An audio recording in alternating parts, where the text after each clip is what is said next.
자, 합장하시고. 영화 미소는 행복입니다. 예, 반갑습니다. 오늘은 이제 441페이지를 이제 시작을 해야 되는데요. 전번 시간의 내용을 다시 한번 복습을 해보면, 이 법화경을 한 구절이라도 또 한 개송이라도 듣고 수의하는 사람, 그러니까 기뻐하는 사람은 전부 성불을 한다. 이런 내용이 전번 시간 내용이었습니다. 그리고 이제 우리가 이 세상에 온 목적이 사실은 이 사바세계에 오시지 않아도 되는데, 우리가 지금 삶의 터전은 전부 극락세계 아니면은 부처님 세계에 계셔야 되는데, 이 사바세계에 오신 목적은 원력을 갖고 오셨다. 원력과 업력은 차이가 있는데, 업력은 자기 마음대로 안 되는 거지만 원력은 본인 뜻대로 이제 원생이라고 그러죠. 그래서 본인이 사실은 원해서 이 사바세계에 오셨는데 그것을 망각하고 사실 기억을 하지 못할 뿐이지, 사실은 이 사바세계에 오신 것은 우리가 원해서 왔다. 단지 목적은 이 어려운 중생들을 구제하기 위해서 자비심에서 이 사바세계에 오셔가지고 부처님 말씀을 전해서 이 세상을 이상의 세계로 실현하는데 우리가 일익을 담당하기 위해서 왔다. 그런 내용들이 전번에 그런 내용이었습니다. 또 이제 한 사람을 위해서라도 이 경전을 설한다면은 그 사람은 열애사다. 열애사란 말은 열애의 사신이다.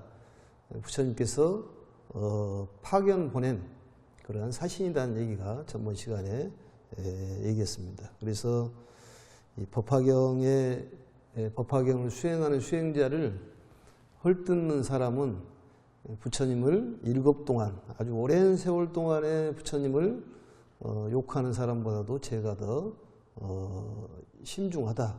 이런 내용들이 전번 시간의 내용이었습니다. 오늘은 이제 441페이지 2장을 좀 보도록 이렇게 하겠습니다. 읽으면서 보겠습니다. 그때 부처님께서는 다시 약의 왕이신 야광보살 마하살에게 말씀하셨다. 마하살이란 말은 대보살을 얘기하는 것이죠. 말씀하셨다 그 말은 알려주셨다 그 말이죠. 내가 설한 경전은 무량 천만억 가지로 이미 설한 것, 지금 설한 것, 앞으로 설할 것이 있는데 그 가운데서 이 법화경이 가장 믿기 어렵고 이해하기 어려우니라. 그러니까 이 경전이, 법화경이 그동안에 부처님께서 한량없는 동안에 많은 경전을 이미 설했고 또 지금도 설하고 또 나중에도 설을 경전이 있는데, 이 법화경이 난신난해다. 제일 믿기도 어렵고 이해하기도 어려운 경전이다. 그런 얘기입니다. 그만큼 이제 귀중하다는 얘기인데, 지금 세간의 사람들이 이 법화경을 받아들이기가 만만치가 않다. 그만큼 우리가 어려운 일을 하고 있는데 거기에 대한 난신난해다는 그런 얘기를 부처님께서 하고 계십니다. 그래서 왼쪽에 보시면은 둘째 줄, 2장의 둘째 줄 보면은 이설, 금설, 당설이라는 말이 나옵니다. 그리고 그 아래 보면은 난신난해란 말이 나오는데, 이설, 이미 설하고 금설, 지금 설하고 당설, 나중에 설할 그 경전 가운데서 법화경이 최이 난신난해다. 근데 왜 난신난해다고 그렇게 얘기를 했느냐, 이제 이게 궁금하지 않습니까? 그래서 그걸 좀 설명을 드리면은 두 가지 설이 있는데, 중국 양나라 때 고승인 법화경 의기를 저술한 분이 있습니다. 그분이 이제 법운 스님이라는 스님이 계시고, 또 수당 시대에 그 불교학계의 1인자라고 얘기하는 법화의소를 지으신, 업적을 남기신 법화경 관련되어 있는 그러한 이제 책들입니다. 이 길장 스님이라는 분이 계신데, 길장 스님은 바로 이제 가상대사라고 얘기를 합니다. 이제 그분들이, 두 분들이 말씀하시기를 뭐라고 얘기하냐면은, 이미 설하고 또 지금 설하고 또 앞으로 설할 것은 이렇게 표현을 합니다. 이미 설한 것은 이전에 설한 경전들, 그러니까 법화경 이전에 설한 경전들을 얘기하는 거고, 지금 설하는 경전은 바로 우리가 배우고 있는 법화경을 얘기하는 거고, 그 다음에 이제 당설, 나중에 설할 경전은 바로 열반경을 얘기하는 것인데, 왜 바로 법화경이 그렇게 믿기도 어렵고 또 이해하기 어렵냐, 거기에 대한 이제 말씀하는 것인데, 이제 다음과 같이 해석을 하는데요. 과거에 설한 가르침은, 그러니까 과거에 설한 가르침이라는 것은 법화경 이전의 가르침은 대승소승으로 나눠져 있으므로, 대승소승으로 나눠져 있다, 그런 얘기입니다. 뚜렷하게.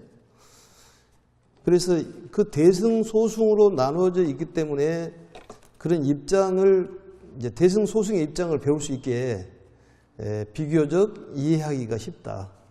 그러니까 뚜렷하니 대승소승으로 나눠 있기 때문에 이해하기가 쉽다는 그런 얘기입니다. 또한 이제 열반경은, 이제 법화경 다음에 설한 경전이 열반경이죠. 열반경은 법화경에서 삼승의 가르침을 통일하여 일승으로 귀일시키고 있으므로 한쪽으로 모았다 그 말이죠. 그러니까 개삼현일이라는 말도 하고 이 삼승을 이제 하나로 회삼귀일이라는 말도 합니다. 그래서 하나로 귀일시키고 있으므로 법화경을 배운 사람들에게는 믿고 이해하기가 쉽다. 그래서 이에 대해서 법화경은 처음 방편의 문을 열어서 진실한 상을 나타낸 가르침이며, 삼승의 가르침도 실은 일승의 가르침에 불과하지 않다고 설하고 있기 때문에 매우 난신난해하다. 그러니까 상당히 어려운 얘기입니다만, 삼승의 가르침이 결국은 일승이라는 얘기거든요. 우리가 성문영각 보살이라는 것도 결국은 일승법을 얘기하기 위한 방편이다. 그래서 방편을 열어 보이시고 진실을 나타내기 위한 것이다. 이렇게 얘기하지 않습니까? 그래서 법화경이 이해하기 어렵다는 거예요. 왜냐하면 전번에 설한 경전은 뚜렷하니 대승소승으로 나눠져 있기 때문에 이해하기 쉽다는 거죠. 어떤 반야경이나 또 능엄이나 또 방등 이런 경전들은 좀 쉬운데 법화경은 바로 이게 어려운 점이 그거다, 그런 얘기예요. 또 법화경을 공부한 사람은 열반경은 저절로 알아진다는 거죠. 그래서 법화경을 난신난해다고 이렇게 해석을 한다, 그런 얘기입니다. 또 두 번째로서는 이제 천태대사가, 법화경의 아주 최고의 고수인 천태대사가 말씀하시기를, 지금 설하고 하는 것은 지금 법화경을 얘기하는 것이고, 앞에 설한 경전은 무량의경을 얘기하는 것이다. 그러니까 무량의경이 끝나고 이제 법화경을 설으셨는데, 무량의경과 법화경을 이제 같이 이렇게 쭉 연결해서 설하지 않습니까? 그래서 이 앞으로 속에 넣지 않고 이제 별격이라고 생각하는데 별도로 본다, 그런 얘기입니다. 그런데 무량의경이 신의하기가 쉽다는 것은 하나에서 무량이 나왔기 때문에 쉽다. 그러니까 뭐 일미진중 함시방 이러듯이 하나에서 모든 것이 나왔다, 이렇게 설명하기 때문에 쉬운데, 무량이라는 것도 하나로 기속된다, 이런 얘기는 없다는 거예요. 그런데 법화경에서는 이 두 가지를 얘기하기 때문에 법화경이 이해하기 어렵다, 이런 얘기인데 조금 어렵죠, 내용이. 그래서 법화경은 일체의 차별상을 하나의 실상에 두고 이제 보는 것을 법화경이라고 그렇게 얘기합니다. 그러니까 모든 차별상을 바로 차별상으로 나타나는 것을 변개소집이라고 그랬잖아요. 그런데 그 각각의 변개소집이 개성이에요. 그 개성을 평등하게 보는 지혜, 그걸 평등성지라고 그럽니다. 이게 결국은 법화경에서는 차별상을 진실된 모습으로 본다는 거죠. 실상으로 본다는 얘기입니다. 제법 실상으로. 하나로 본다는 거예요. 그래서 이러한 내용들이 사실은 우리가 이해하기 어렵잖아요. 상당히 어려운 얘기이기 때문에. 그래, 이 세상이라는 건 모든 건 하나다. 이게 바로 일불승 도리 아니겠습니까? 그래서 난신 난해다 그런 얘기입니다. 그래서 부처님께서는 일체 중생을 똑같은 근본 생명이라고 이제 설해 왔던 것과 같은 취지인데 이러한 것들이 이해하기가 어렵다. 근본 생명. 결국은 우리의 본래의 모습, 본래의 면목 자리에 대한 말씀을 근본 생명에 대해서 얘기하기 때문에 좀 어렵다는 그런 얘기입니다. 그래서 처음 설하고 지금 설하고 나중에 설한 내용에 대한 말씀을 이렇게 두 분이 이렇게 얘기를 합니다. 세 분이죠. 법운 스님하고 길장 스님의 얘기, 그다음 천태대사의 그런 얘기입니다. 이렇게 이제 이해를 좀 하시면 될 것 같고, 왜 난신 난해다고 얘기를 할까? 거기에 대한 설명을 드렸습니다. 그 다음에 이제 그 다음을 이어서 보면은 야광보살이여 이 경전은 모든 부처님들께서 비밀히 간직하시는 중요한 법장이니 함부로 퍼뜨려서 사람들에게 전하지 말지어다. 이 경전은 모든 부처님 세존께서 수호하시는 것이므로 예로부터 드러내어 설한 일이 일찍이 없었느니라. 왜냐하면 이 경전은 열애가 계신 현재에도 원망과 시기가 많거니와 하물며 열반은 뒤에 오죽하겠느냐. 상당히 중요한 내용입니다. 이 내용이. 이 경전은 부처님들께서 비호지장, 비밀스럽게 간직한 그러한 말씀이다. 그런 얘기입니다. 우리가 중요하게 여기는 경전이라는 거예요. 그래서 40여 년의 미연진실이란 말이 있듯이 40여 년 동안에 설명하지 않은 내용을 지금 비밀스러운 걸 밝히겠다 그런 얘기예요. 중요한 얘기란 얘기죠. 그래서 이 비호장이라는 말이 있는데 이 비라는 말은 마음속에 숨겨놓고 나타나지 않는 것을 이 비라고 이렇게 해석을 합니다. 그 다음에 이제 두 번째는 요라는 말은 모든 가르침이 이제 통일되는 것인데 제일 중요하다는 그런 뜻을 갖고 있어요. 그러니까 비호장에 대한 설명이에요. 비밀스럽고 또 마음속에도 감춰져 있던 그러한 가르침. 또 제일 중요한 가르침이라는 거지. 중요한 가르침을 또 이렇게 비유를 들어서 설명을 했는데 쥐일부채와 사북. 쥐일부채라는 건 뭐냐면 우리가 그 창을 한 사람들이 부채를 폈다 이게 오므렸다 그러지 않습니까? 거기에 보면은 이 교차하는 데가 있어요. 이게 그 못질을 해놓은 거. 예? 부채를 보면 이 부분이 굉장히 중요하다는 것이지. 그것을 사북이라고 그래요. 사북. 질부채 사북.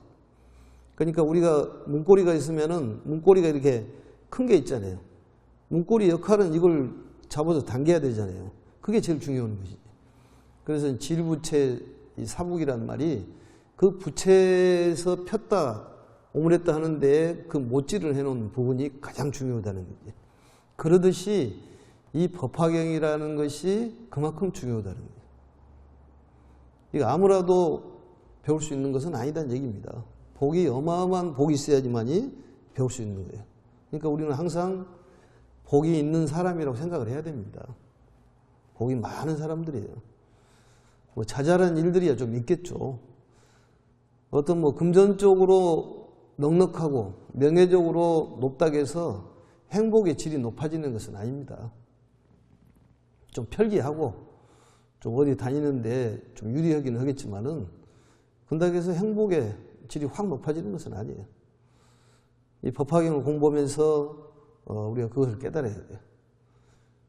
그리고 이제 법화경을 이 정도 공부를 했으면은 왔다 갔다 하지 말아야 됩니다. 마음을 딱 먹고 이제는 법화경만 꾸준히 해야 돼요.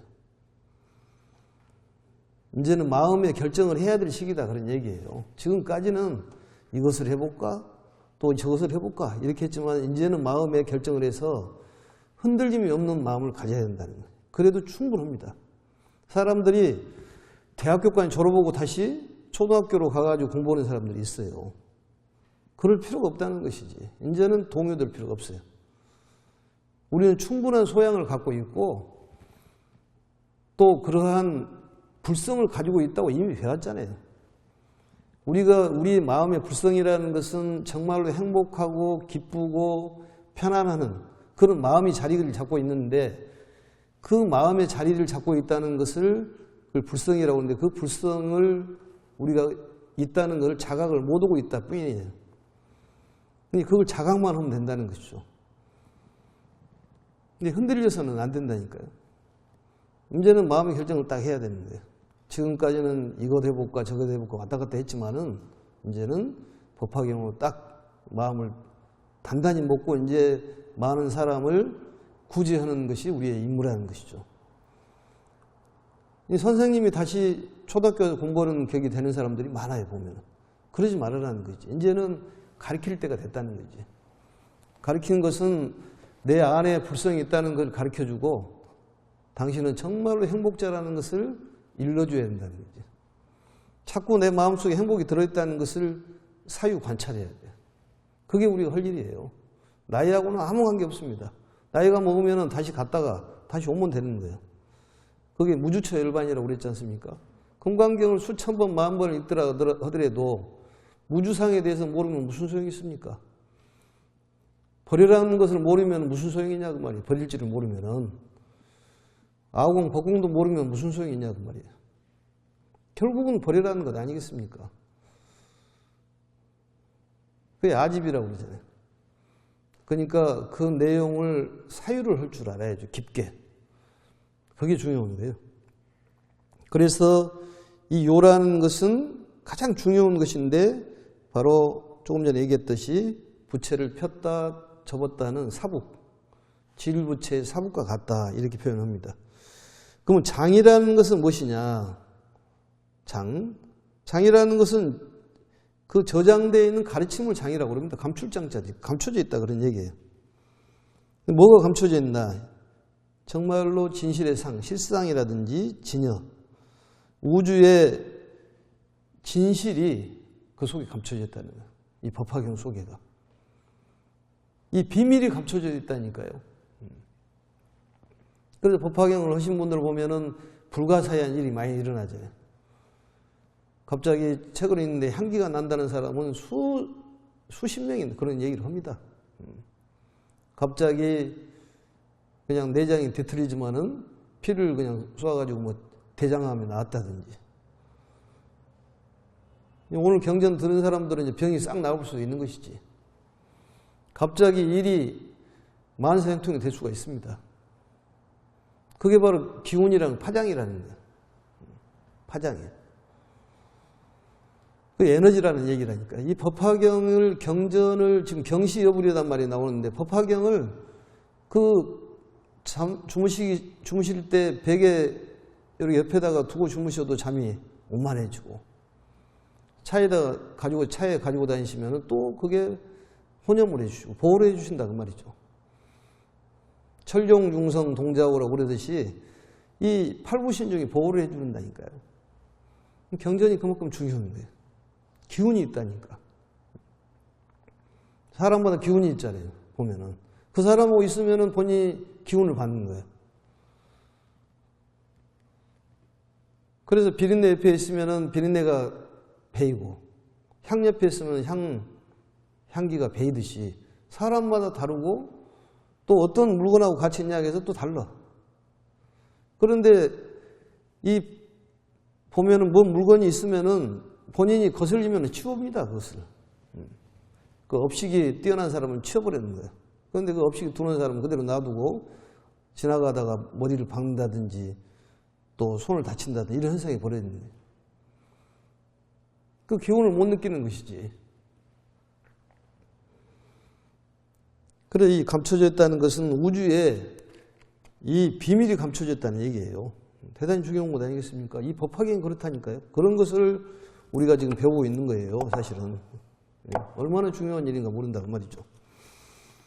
그 다음에 이제 또 보면은 함부로 퍼뜨려서 사람에게 전하지 말지어다 이런 얘기가 나오잖아요. 이 법화경은 중요하기 때문에 함부로 이 서르지 말으라는 거예요. 아무나도 주지 마라. 망수 여인, 망령되게 막 사람들은 막 주지 말으라는 거예요. 중요하기 때문에. 중요한 걸 막 줘버리면 안 되잖아요, 그게. 필요한 사람들은 줘야지.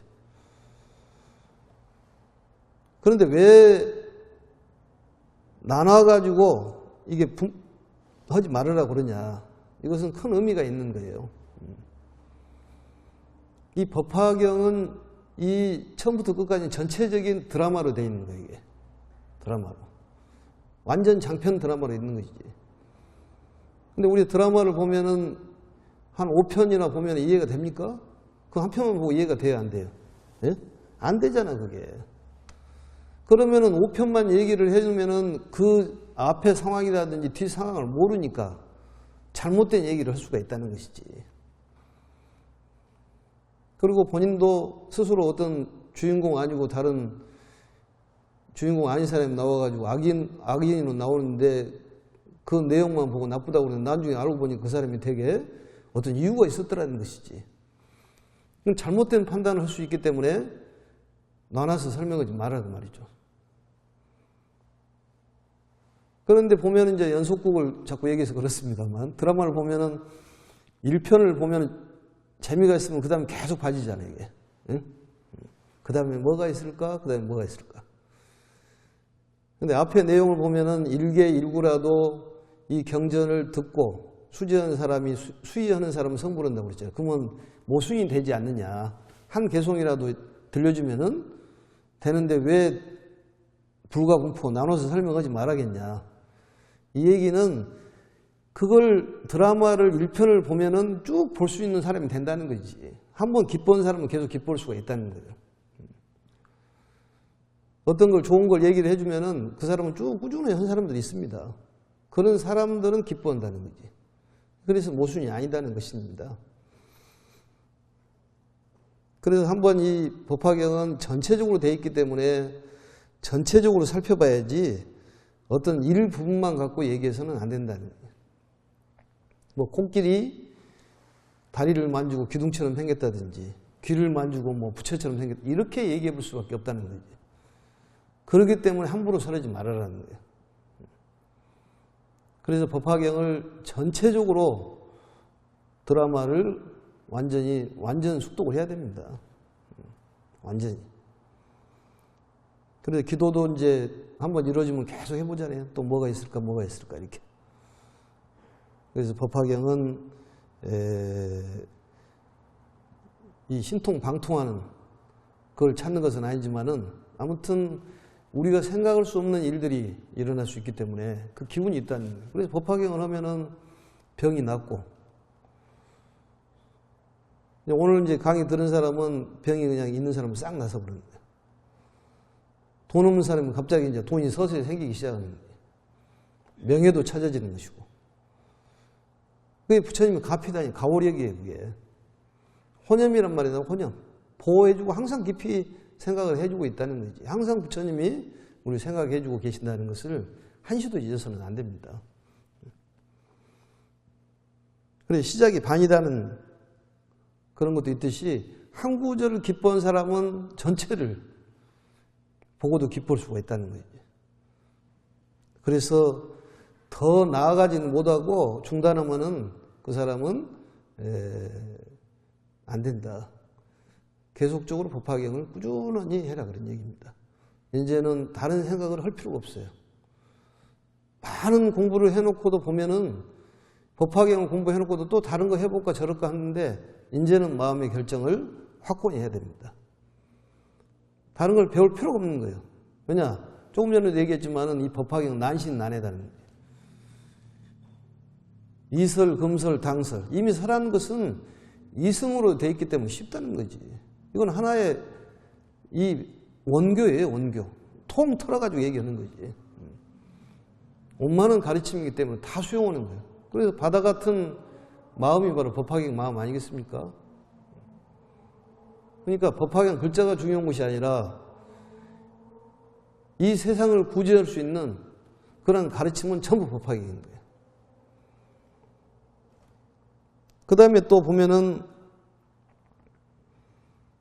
이 원질하는 사람이 많다. 원망과 시기하는 사람이 많다. 원망과 시기하는 것이 왜 맞느냐? 왜냐하면 이렇게 훌륭하고 거룩한 가르침이 왜 원망을 받느냐 그 말이죠. 근데 사람들의 특징이 몇 가지가 있어요. 뭐냐면은 새로운 것을 받아들이기가 어려운 거예요. 네? 근본적으로 우리 사람들의 성품을 보면은 굉장히 보수적입니다. 이제 귀가 얇은 것도 필요한데 사실은 그렇게 귀가 얇지는 않아요. 잘 안 받아들여. 어떤 얘기 본인이 가지고 있는 것을 지키려고 그러지 새로운 것을 이해하고 또 거기를 받아들이려고 하지를 않는다 그 말이죠. 그게 문제가 돼가지고 이 법화경을 새로운 얘기를 소식을 전하면은 그걸 반대를 하고 시기 질투를 하는 것이지. 근데 두 번째는 뭐냐면은 혹시 이런 경전이 세상에 알려지면은 기득권을 잃을까봐 두려워하는 거예요. 그러니까 함부로 서르지 말라는 얘기가 그 얘기예요. 원망과 시기 질투를 당한다니까. 그렇지만은 우리는 부처님의 불사를, 부처님의 사업을 하기 때문에 우리 진리의 말씀을 우리는 전하고 있기 때문에 진리가 우리를 수호해 준다는 믿음이 있어야 돼요. 그게 무슨 얘기냐? 우리는 진리를 설명하고 있잖아요. 그럼 진리가 우리를 수호해 주는 거예요. 진리를 믿고 있기 때문에. 부처님을 믿으면 부처님이 우리를 수호해 줍니다. 신장님은 오방신장을 믿으면 오방신장이 보호를 해 주는 거예요. 애들이 어른을 믿고 있으면 어른이 보호를 해 주잖아요. 당연히 보호를 해 주는 거죠. 우리가 진리를 수호하고 지키고 보호하면 진리가 우리를 보호해 주게 돼 있어요. 나쁜 길로 빠지지 않는다는 얘기입니다. 절대적으로 좋은 일만 일어나게 돼 있어요. 세 번째는 뭐냐? 새로운 것에 대한 두려움. 사람은 새로운 것에 대한 두려움이 있어요. 새로운 것을 받아들이지를 않아. 조금 전에 첫 번째도 얘기했습니다. 이해를 하지도 않겠지만은 이해하려고도 하지도 않고 이해를 못 합니다. 첫 번째는. 근데 새로운 것에 대한 두려움이 또 있는 거예요. 세 번째는. 사람들은 새로운 것에 두려움이 많습니다. 그래서 보면은 옛날에 그 성인들 보면은 새로운 소식을 전하면은 뭐 유언비어 날조라고 그래가지고 과학자들 또 보면은 뭐 처형당하고 그랬잖아요. 우리하고 다르지만은 저쪽에 계신 분도 유언비어 날조라고 해가지고 십자가에 못 박혀서 죽었지 않습니까? 그런 것처럼 세월이 지나가 보니까 아는 거예요. 그분의 말씀이. 그러듯이 이 부처님의 말씀이 귀하고 소중한데 사람들은 이 시대에 얘기하면 잘 안 받아들인다는 거지. 그걸 참고 이해를 해야 된다는 거지. 그리고 많이 전해야 된다는 거예요. 전해야 돼.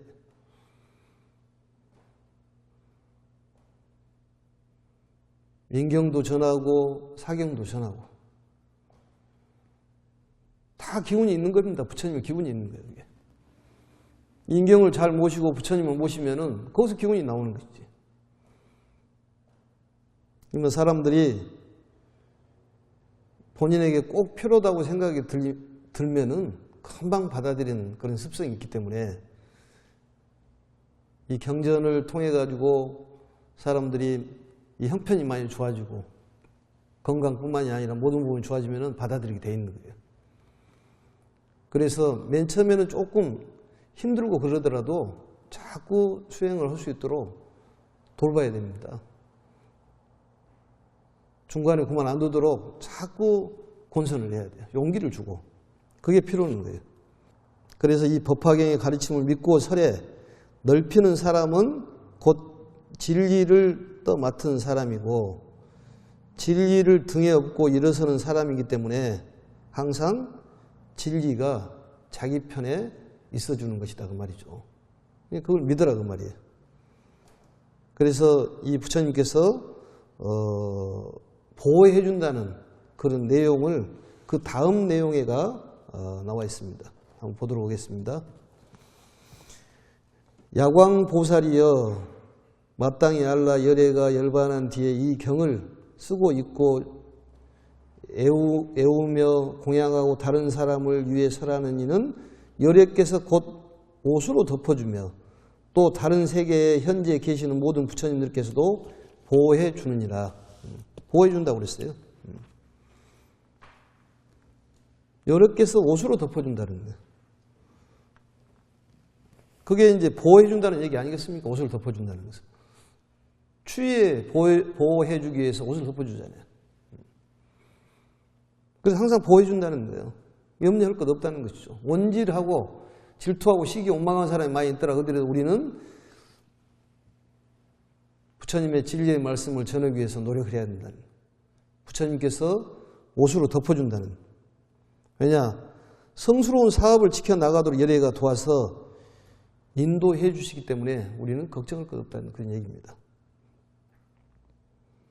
그리고 이제 타방에 있는 모든 부처님들께서도 우리를 보호해 준다. 그 얘기는 또 다른 힘이 우리를 또 보호해 준다니까요. 다른 부처님도 우리를 보호해 주니까 너무 염려할 것이 없다 그런 얘기입니다. 한 장 넘어가겠습니다. 이 사람에게는 믿음의 힘과 서원의 힘과 모든 성근의 힘이 있나니 이 사람은 열애와 함께 자며 열애께서 손으로 그의 머리를 쓰다듬어 주니라. 그러니까 여기에 보면은 대실력, 믿음을 얘기하는 것이죠.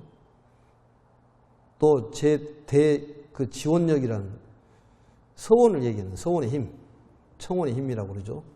성근력이라는 것은 모든 선행의 근본이 되는 그런 마음을 육성시키는 그런 힘을 성근력이라고 합니다. 사실은 우리가 방생이라는 것을 이제 요즘에는 잘 못 합니다만 미꾸라지 방생을 많이 하잖아요.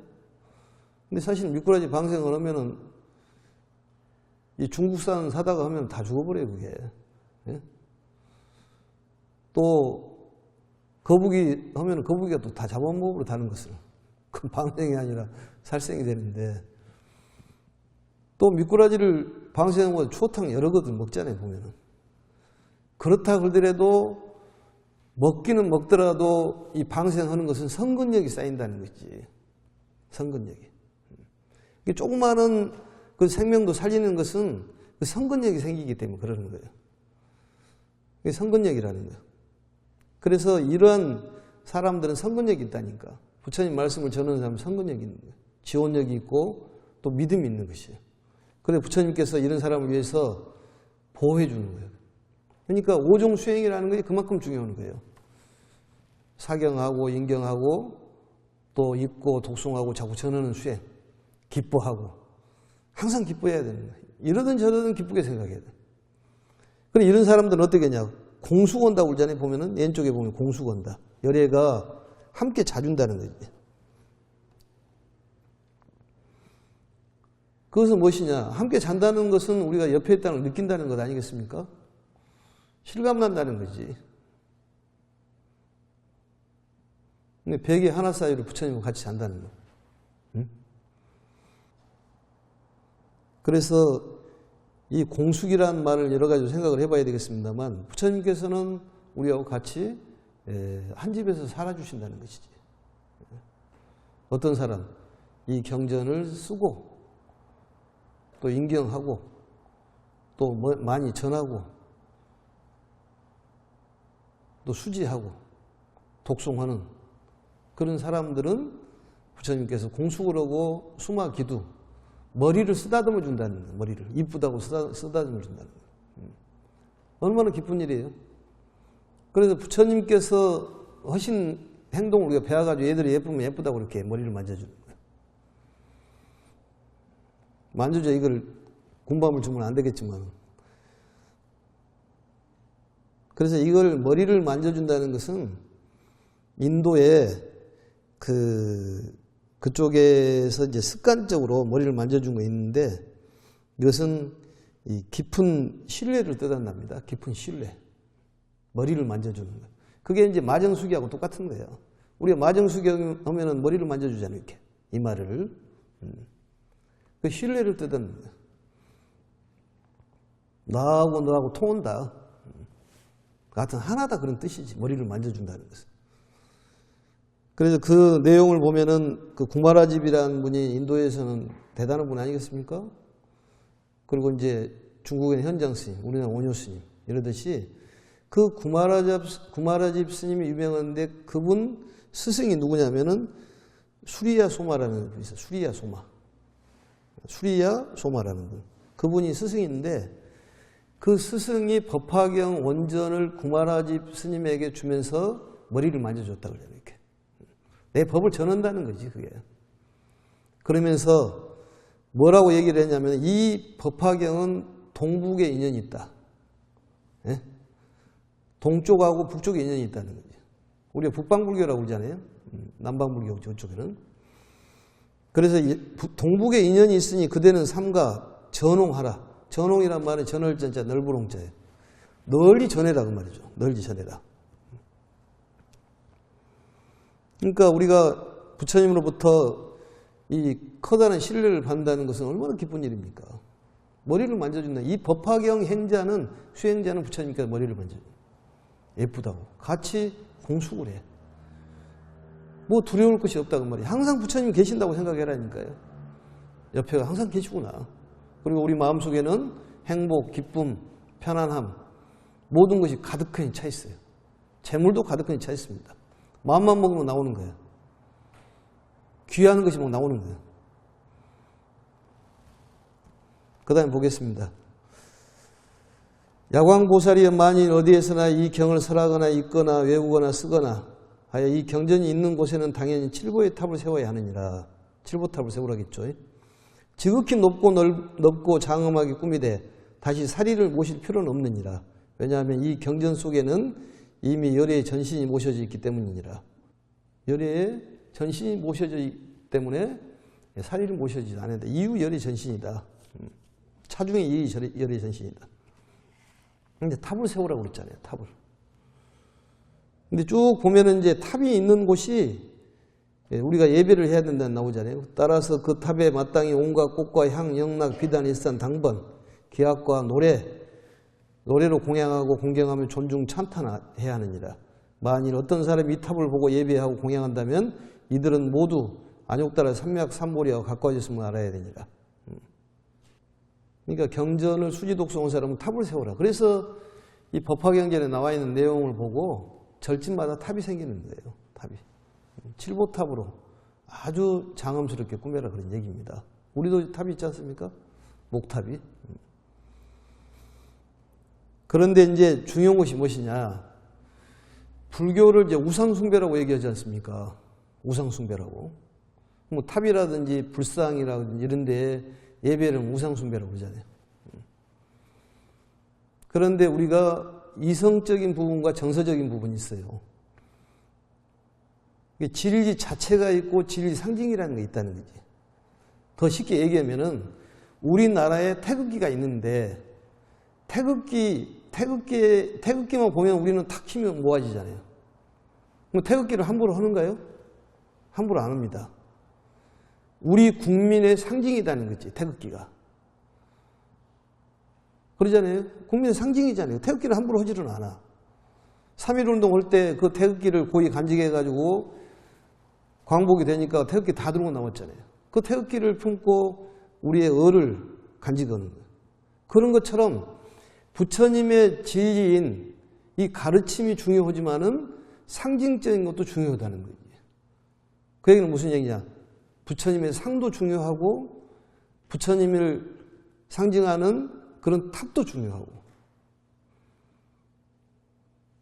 아니 부처님을 존경하지 않는 사람이 어떻게 불상을 존경하겠습니까? 그렇지 않습니다. 부처님을 존경한 사람은 불상도 존경할 수 있어야 돼요. 대한민국 국민이 태극기를 놔두고 발에다 밟는 것은 그것은 정말로 못된 짓이지. 그거 똑같은 것이다 그 말이지. 어떤 단체가 배지를 차고 다니고 어떤 명찰을 차고 다니는 거 똑같은 거예요. 그러니까 우리가 불상을 모시는 것이 어떤 우상숭배다. 이런 생각은 버려야 됩니다.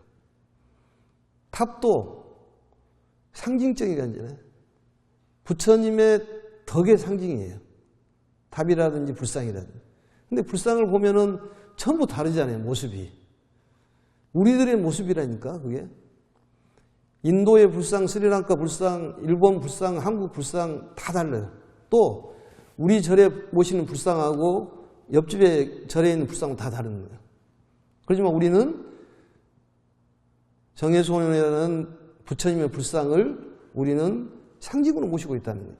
그게 중요하잖아요. 그래서 다른 종교에서 우리를 우상숭배라고 얘기했는데 우상숭배 대단히 중요합니다. 우상숭배를 할 줄을 모르면은 그 진리 자체를 무시해버리는 게 되는 것이니까. 그렇지 않습니까? 아버지 사진을 함부로 해버려요? 막 밟고 다녀? 우리 아버지 사진을 밟고 다니면은 가만히 안 놔두는 거지. 예? 아버지는 아니잖아요. 상징적인 것이지만. 그래서 불상이라는 것은 바로 덕의 현창이라고 해요. 나타낼 현장에다가 선명할 창, 밝을 창. 선명하게 드러나는 거라는 거지. 덕의 상징이. 그래서 훌륭한 탑을 세우라는 거예요. 우리 정서적으로 보면은 우리는 진리도 중요하지만은 불상을 굉장히 중요시 여기는 거예요. 그래서 항상 절에 오면은 법당에 가서 먼저 예배를 하는 거지. 부처님 계시다고 생각을 하고. 그래서 다른 종교에서 우리 불쌍하다고 그러는데 어떤 훌륭한 스님께서 이렇게 얘기하시더라고요. 재밌게. 우리는 불쌍이라도 모시고 있으니 불쌍해도 괜찮은데 너희들은 십자가에다 달아 메고 있는데 얼마나 불쌍하냐. 참 멋있는 말 같아 보니까. 응? 참으로 불쌍한 사람이지 그 사람들이. 그걸 아무것도 모르고 어떤 진리가 무엇인지 진리의 상징이 무엇인지. 그러면은 아버지 사진 모시고 있어가지고 아버지 동상 만들어 놓고 아무렇게 생각해버리면 그게 우상숭배입니까? 막 모시고 저러면 우상숭배 그게? 그렇지 않지 않습니까? 그분이 훌륭하기 때문에 그분의 상징도 훌륭한 것이지. 그러니까 진리 자체와 상징을 구분할 줄 알아야 돼요. 진리 자체는 이 경전 속에 들어있어. 그래서 불수부안살인이 살인을 모시지 말아라. 차경에 이 경전에 이유열의 전신이다. 열의 모든 전신이 들어있다는 거죠. 그렇지만 상징도 대단히 중요합니다. 거기서 기운이 나온다니까. 그러면 인경을 모신다. 우리가 한 사람이 한 부처님 모시자. 그 부처님 모시는 게 기운이에요, 그게. 내 모습이 1인 1 부처님 한 분 온분을 모시면은 그게 바로 내 부처님이라니까. 응? 내 어떤 상이라고 생각을 해. 상징적이라고 생각을 해서 항상 온분을 모시면 거 가서 그 모습을 보고 내 모습을 관찰하고 이런 것들이 필요하다는 거죠. 사실 한 분당 한 분 온분을 모시는 것도 굉장히 중요한 일이에요. 인경을 모시고 사경을 모시는 것도 대단히 중요한 거예요. 상징적이지만 그래 탑이라는 것이 그래서 중요하다는 거죠. 그리고 나라의 어떤 국기라든지 단체의 배지라는 것도 굉장히 중요하고 보면은 어떤 그 법원에서 재판을 할 때 이 어떤 그 경전을 머리에다 대고 약속을 하잖아요. 거짓말하지 않겠습니다. 다짐을 하잖아요. 책이라는 것도 상징적이지만 굉장히 중요한 거예요. 책을 통해 가지고 그 진리가 있기 때문에 그렇다는 거지. 그래서 진리 자체와 진리의 상징에 대해서 생각을 해보고 이 두 가지를 다 우리는 존숭해야 된다는 거지. 존중하고 숭배를 해야 되는 거예요. 진리만 있고 상징은 없으면은 어렵습니다, 그게. 방편이 필요한 거예요, 그게. 그리고 정말로 진리를 마음속으로 깊이 생각한 사람들이 그 상징을 무시한다는 것은 어불성설이죠. 말도 안 되는 것 아니겠습니까? 그래서 왜 우리가 불상을 모시는 것이 우상숭배냐 그 말이지. 또 우상숭배도 좋다고 말이에요. 우상숭배도 좋은 거예요, 굉장히. 상을 모시는 것이 그걸 생각함으로써 거기에 깊은 진리를 생각할 수 있기 때문에 그렇다는 것입니다. 그래서 이 진리를 예배하지 않으면 안 되겠지만은 동시에 진리의 상징인 대해서도 우리가 존중을 하고 그것을 접촉하고 우러는 것도 굉장히 중요하다 그런 얘기입니다. 그것이 바로 참다운 신앙을 가진 자세라고 보면 됩니다. 그래서 이제는 이 경전을 읽을 때도 부처님에게 계시구나. 부처님 상징으로서 대우고 함부로 해서는 안 된다 그런 얘기입니다. 오늘 여기까지 하겠습니다. 염화미소는 행복입니다. 네, 수고하셨습니다.